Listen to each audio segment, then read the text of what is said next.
When the pork barrel story faded from the headlines, it did not disappear.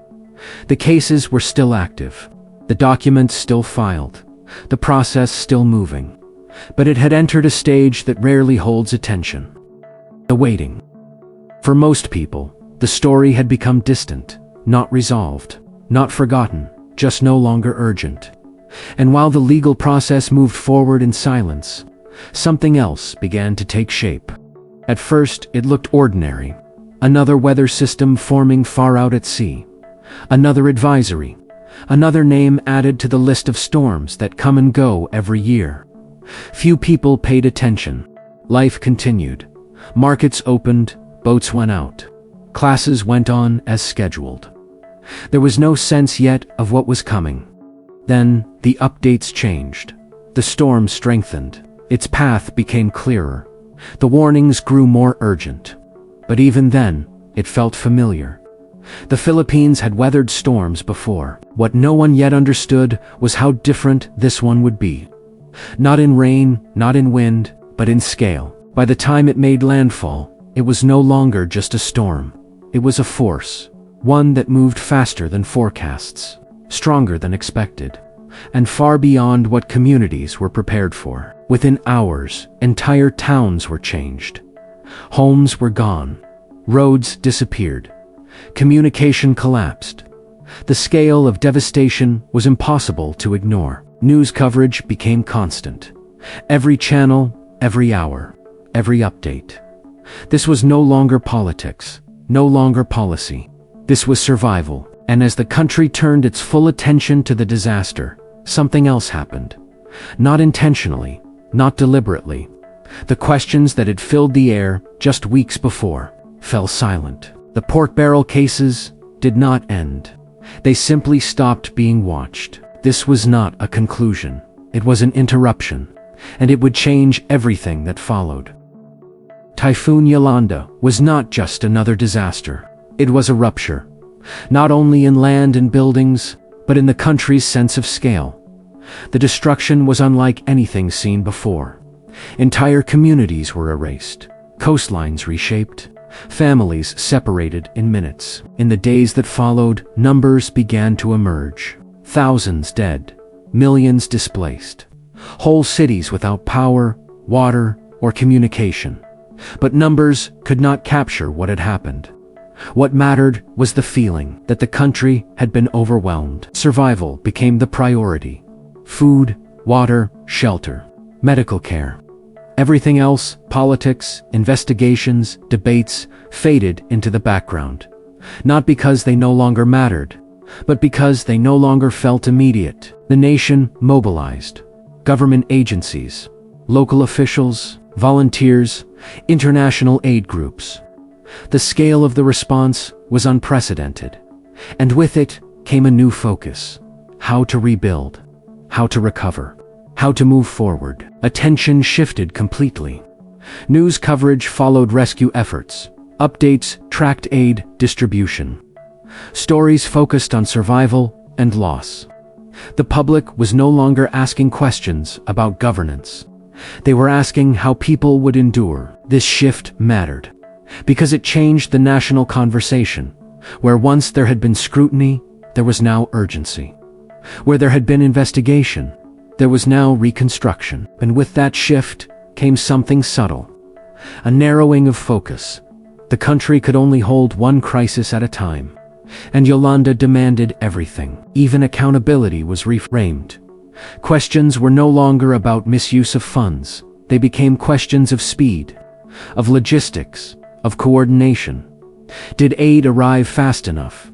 Was enough being done? In moments like this, priorities shift naturally. Not by decision, not by design, but by necessity. Yolanda mattered because it changed the country's focus. Not just for weeks, not just for months, but for years. And in that shift, something else was left behind. The questions raised before the storm did not disappear. They simply stopped being asked. This is why Yolanda mattered, not only for what it destroyed, but for what it displaced. In the weeks after Yolanda, the country entered a new phase. The emergency response slowed. the cameras stayed, and questions began to form. Not about the storm, but about what came after. Billions of pesos flowed in. From government funds, from foreign aid, from private donations. The scale of assistance was unprecedented, and with it came expectations of speed, transparency, and coordination. At first, the focus was on logistics. Why aid was slow. Why supplies weren't reaching certain areas. Why survivors were still waiting days after landfall. These questions were understandable. The disaster was immense. But as days turned into weeks, the questions changed. Attention began shifting from what was missing to where the money was going.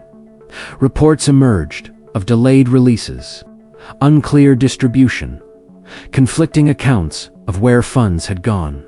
The conversation moved from tragedy to accountability. Congressional inquiries followed.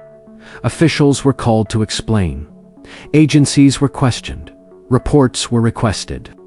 And once again, the nation found itself watching hearings. Not about pork barrel this time, but about disaster funds. The pattern was familiar. A crisis, a surge of attention, a flood of money. Then questions about how that money was handled. Only now, the scale was even larger. For the public, the focus shifted again. From the storm to the response. From the response to the systems behind it. And as this happened, something else faded further from view. The pork barrel cases were still there, but they no longer defined the national conversation. They were replaced by new questions, new hearings, new controversies. This is how attention shifts. Not because the old story was resolved, but because a new one demanded space. Yolanda did not erase the pork barrel scandal. It buried it beneath urgency. And in doing so, it revealed something important, that crises do not end stories. They interrupt them. By the time attention began to settle again, the country had already moved on. The question was no longer what happened before the storm. It was what would come next. And that question would soon be answered. By the time the storm had passed, something deeper had already begun to change. Not in buildings, not in roads, but in how people looked at the systems meant to protect them. In the days after Yolanda, the country did not ask political questions, it asked human ones. Where is the help? When will it arrive? Who is in charge?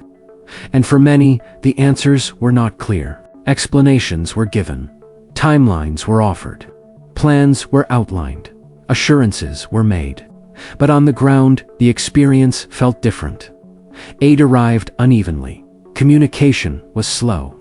Coordination appeared strained. What people saw did not always match what they were told. And that gap between explanation and experience began to matter. Not because anyone wanted someone to blame, but because trust depends on clarity. The response was not absent, but it felt fragmented. Different agencies, different statements, different timelines. To the public, it did not feel like a system working together. It felt like pieces moving independently. And in moments like this, perception becomes reality. When people are exhausted, hungry, and afraid, they don't measure intent. They measure outcomes. The contrast was impossible to ignore. Official statements spoke of coordination. On the ground, people waited. This gap, more than any single failure, changed how the public saw authority. It was not outrage that spread. It was doubt. Doubt that systems could move fast enough. Doubt that help would arrive when it was needed most. Doubt that procedures mattered in moments of crisis. This was the shift. Not political, not ideological, psychological. A subtle but lasting change in how people understood power, responsibility, and response. Yolanda did not just destroy communities. It changed expectations from that point forward.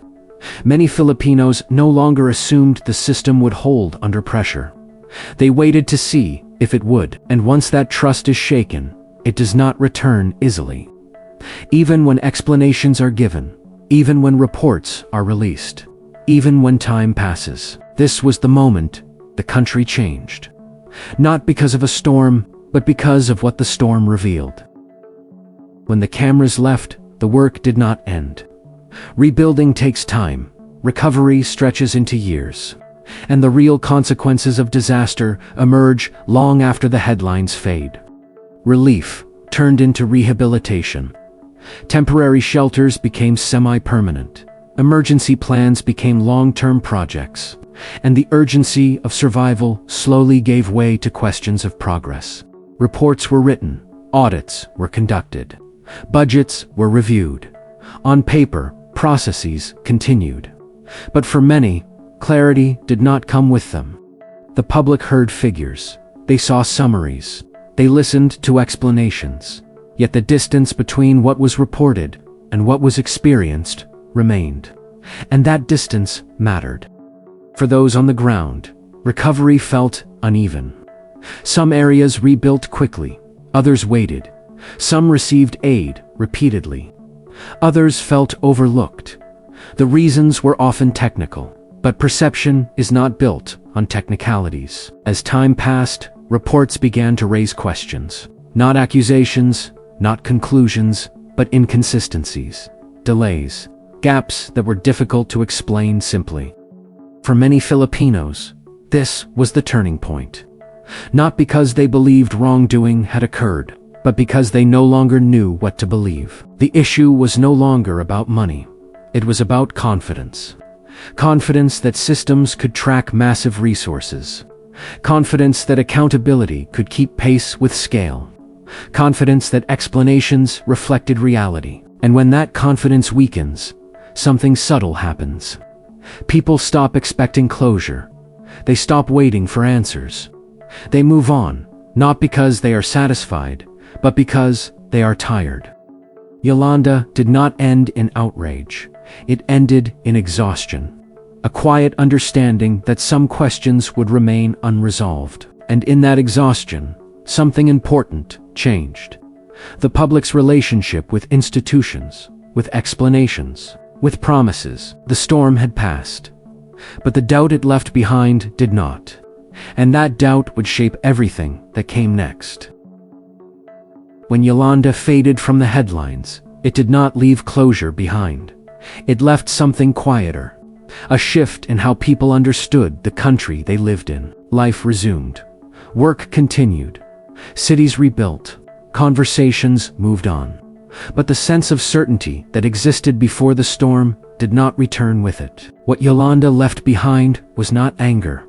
It was awareness. A quiet understanding that systems could falter, that responses could fall short, that even massive efforts could feel inadequate. It changed how people listened to explanations, not with hostility, but with caution, not with outrage, but with distance. Trust, once shaken, rarely breaks loudly. It erodes slowly, through delays, through uncertainty, through the sense that answers arrive long after questions fade. Yolanda taught the country something it had not learned before, that accountability does not always arrive with resolution, that explanation does not always restore confidence, and that recovery is not only physical. This quiet shift would shape how people reacted to everything that followed. Two crises, two controversies, two leadership itself. From this point forward, the country would listen differently, with less patience, with more skepticism, with a memory of what it felt like to wait for help that came too slowly. Yolanda did not end a story. It changed the lens through which every story after it would be seen. And in that shift of perception, the next chapter was already beginning.